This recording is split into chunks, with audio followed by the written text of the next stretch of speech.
Hey everybody, here's my chapter 8 and 9, aha. I love the 4 questions that came up that he asks in chapter 8. So I'll just start with that. Is it safe and does it conflict with your fundamental morals and values? Both of those are great questions. You would think that they're so simple that we would be asking them all the time, and we're not. So, is it safe? Does it conflict with everything that you're trying to teach your children? I'd have to say I can remember going to see Die Hard 2 when it came out, and it's a rated R film.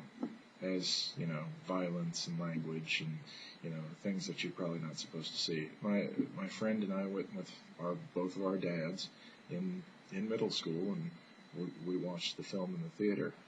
We had a great time. Now, taking a 14, 15-year-old kid to a rated R movie is, obviously, unless you have a parent with you, that's not a very good idea. It was a very special thing for us.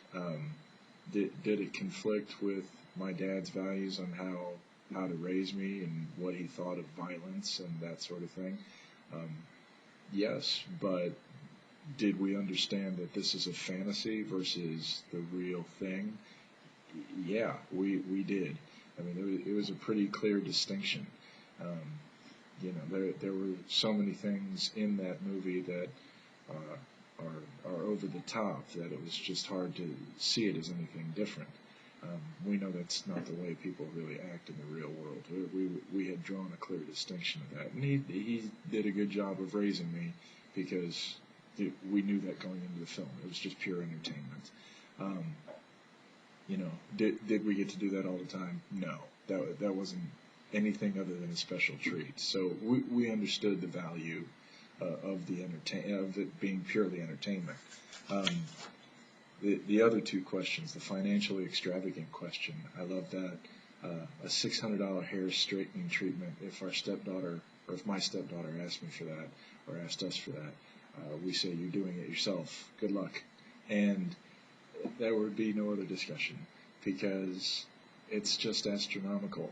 There's no way to understand why you need something especially that expensive. So unless she was going to pay up for part of that, there's no way that we would even consider anything about that. Especially an 11-year-old doesn't need something like that. Let's see, does it socially accelerate? We knew that when she created a Facebook page that it was going to socially accelerate her. I think that there's a fine line between being brought up way too fast versus coping with the times. And I think that's something that keeps that in perspective. An 11-year-old does not need a Facebook page. I'm sorry. If you have an 11-year-old and you disagree with me, I understand, but with our experience, there's no reason for her to have it. I also loved in chapter 9 how he gave all sorts of parenting tips and that would help any parent with how to maybe start a conversation or to actually interact if they didn't really know how to interact with the child. I feel that I'm at least somewhat young enough, and since I teach middle schoolers, I kind of am a little bit with it as far as what they're into and what they enjoy and how to kind of talk to them about sort of things like that. I'm not saying I'm perfect, but at least I have a decent handle on it, maybe more than most. I did love these 2 chapters. They're by far my favorites. Look forward to hearing everybody else's thoughts. Thanks.